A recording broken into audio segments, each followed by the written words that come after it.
ایک ازادار اس کو شیعہ بنا ازاداری نے یہ ساری خدمت بر صغیر میں یہ ساری خدمت ازاداری کی ہے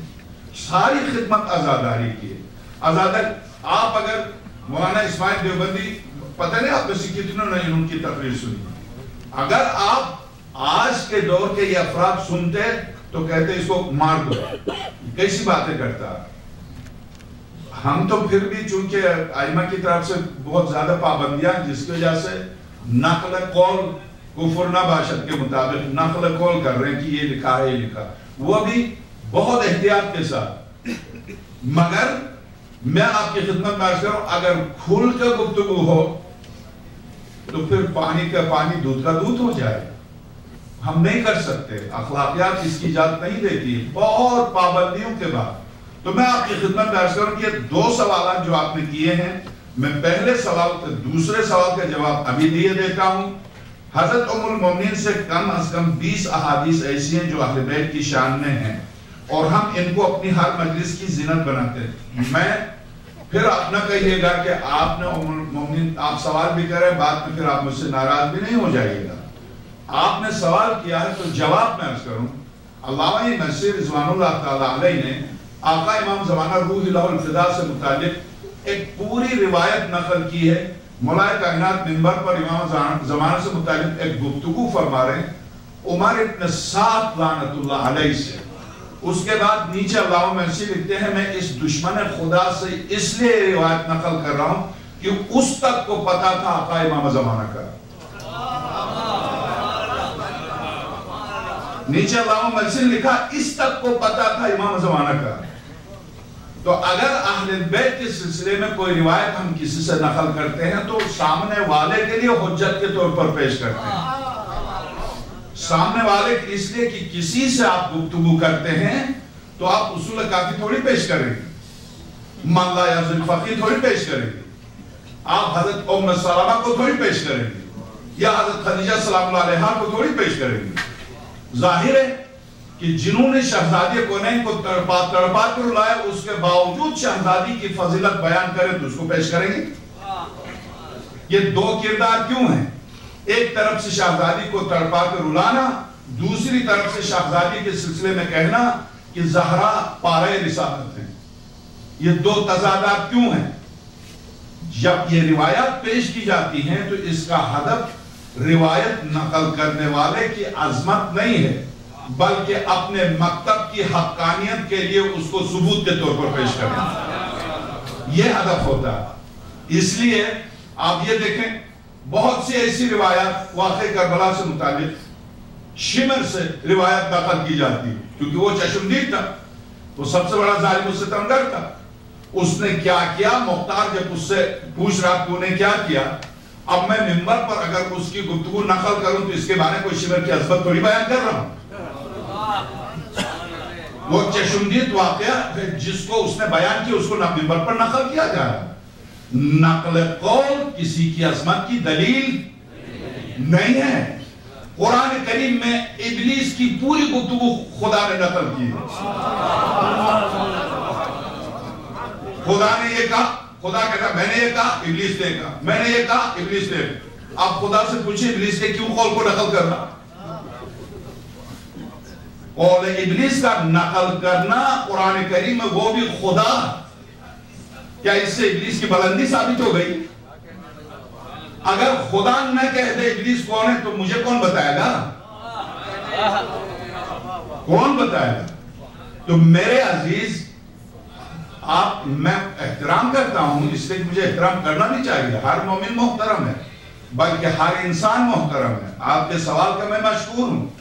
رہا میرے خیال میں آپ کے دوسرے سوال کا جواب میرا خیال ہے کہ میں دے چکا کہ المومنین سے ہم روایت کیوں نقل کرتے ہیں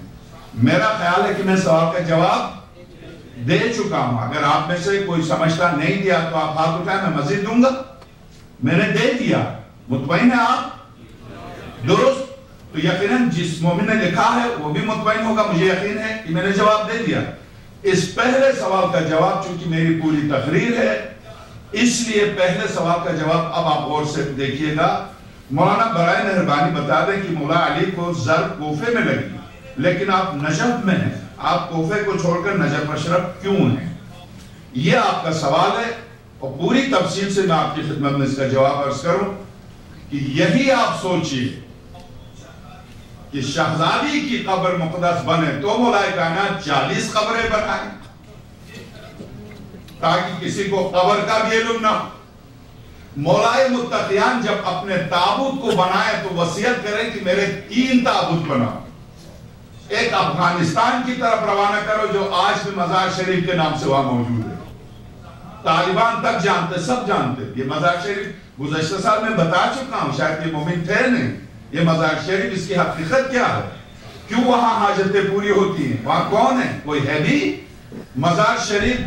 اس کی اصلیت کیا ہے؟ اس کو دیکھنا چاہیں شیخ عباس قمی کی کتاب احسن المقال، اردو میں ترجمے کا نام احسن المقال ہے، اس کی پہلی جلد مولا کائنات کی شہادت کا واقعہ پورا پڑھیے گا، وہاں پر مزار شریف کی تفصیل مل جائے گی کہ یہ اس کی حقیقت کیا ہے۔ ٹھیک، مدینے میں بھی ایک جگہ مولا کائنات کی قبر مقدس ہے۔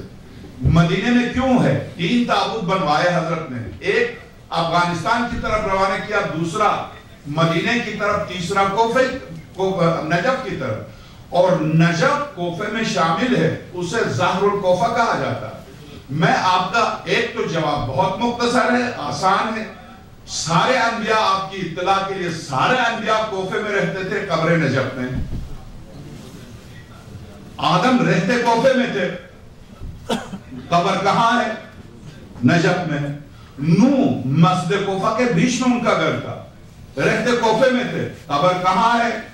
نجف میں۔ صالح رہتے کوفے میں تھے، قبر کہاں ہے؟ نجف میں۔ شیز رہتے کوفے میں تھے، قبر کہاں ہے؟ نجف میں۔ ہود رہتے کہاں تھے؟ کوفے میں، قبر کہاں ہے؟ نجف میں۔ اگر خلیل خدا کوفے سے ہجرت نہ کرتے، نہ جاتے فلسطین، اگر نہ لے جاتے اپنے بیٹے اسماعیل کو مکہ، نہ لے جاتے حضرت سارہ کو فلسطین، تو حضرت کی نسل بھی وہی کوفے میں ہوتی۔ حضرت ابراہیم خلیل کی نسل سے اسحاق کی نسل، یعقوب یوسف یہ مصر اور فلسطین میں، اسماعیل کی نسل مکہ سے چلی، اس لیے حضرت اسماعیل خانہ کعبہ کے پیچھے دفن ہے، ٹھیک خانہ کعبہ کے ساتھ، حضرت حاجرہ وہی دفن ہے چونکہ وہی رہتے تھے۔ مگر وادی السلام کی عظمت یہ ہے کہ وادی السلام میں کم سے کم 30 سے 40 ہزار انبیاء دفن ہیں۔ وہاں جہاں بھی ہم آپ دفن، اسی لیے اس کی عظمت یہ ہے، وہاں جہاں بھی ہم آپ خدا کرے ہم آپ وہاں دفن، جہاں بھی دفن ہوں گے آپ کسی نبی کے ہمسائے ضرور ہوں گے۔ تو اس عربی شاعر نے کہا وہ کیسا پیغمبر ہے کہ اپنے ہمسائے پر رحم نہ کرے۔ اس لیے وادی السلام میں اگر کوئی دفن ہوا تو اس کی قبر میں اس کے لیے راحت ہے، راحت ہی راحت ہے، وہ وادی السلام ہے، اس کا نام ہی وادی السلام ہے۔ تو میرے عزیز، ایک تو انبیاء، سارے انبیاء کی قبریں وہی ہیں، اور دوسرا یہ کہ خود مولا کائنات کی قبر مقدس کو حضرت نوح نے اپنے ہاتھ سے بنائی تھی۔ جب حضرت کو لے کے گئے تو تختی نکلی، ہذا قبر علی ابن ابی طالب حفر لہ نوح، یہ قبر علی ابن ابی طالب ہے جسے نوح نے اپنے ہاتھ سے بنائی، یہ تختی نکلی، اور حضرت نے وصیت بھی کی تھی۔ مختصر جواب تو میں سمجھتا ہوں دے چکا کہ مولا کائنات وہاں کیوں ہیں۔ 2 پہلو میں نے عرض کیے، ایک یہ کہ دشمنوں سے بنو امیہ کی حکومت حضرت کے سامنے تھی، حضرت نہیں چاہتے تھے قبر مقدس کا کسی کو علم ہو، اسی لیے آپ نے اپنے جنازے پر بھی کسی کو شرکت کی اجازت نہیں دی۔ اصحاب میں سے صرف 2 تھے، آقا امام حسن مشتبہ اور آقا حسین سلام اللہ علیہما سے فرمایا میرے نور نظر میرا تابوت جب تیار ہو فجر کی نماز پڑھ کے طلوع آفتاب سے پہلے، اندھیرا اجالے میں تبدیل ہونے سے پہلے میرے تابوت کے پچھلے حصے کو تم اٹھا لو، اگلا حصہ خود اٹھے گا۔ ظاہر ہے کہ جبریل امین کا کام کیا ہے؟ اب آئے ہیں علی کے تابوت کو اٹھانے کے لیے، علی کے تابوت کو اٹھانے کے لیے، تو جہاں میرے تابوت کا اگلا حصہ زمین پر اتر جائے وہیں مٹی ہٹا کے دیکھ لو میری قبر میرے دادر نوح نے بنائی۔ تو اس وصیت کے مطابق حضرت کو وہاں، حضرت کی قبر مقدس کا علم کب ہوا؟ ہارون رشید کے زمانے میں۔ اتفاق سے ہارون نامی ایک شخص کو پتا چلا تو راویوں میں یہ غلط فہمی ہو گئی کہ ہارون نے معلوم کیا۔ ہارون کا کیا واسطہ مولا کائنات سے؟ درست ہے ہارون کو پتا چل گیا تھا، ہارون کے دور میں ہارون رشید، مگر وہ ہارون جو اولاد علی و فاطمہ کو دیواروں میں چنے، وہ ہارون جو امام موسیٰ کاظم کو 14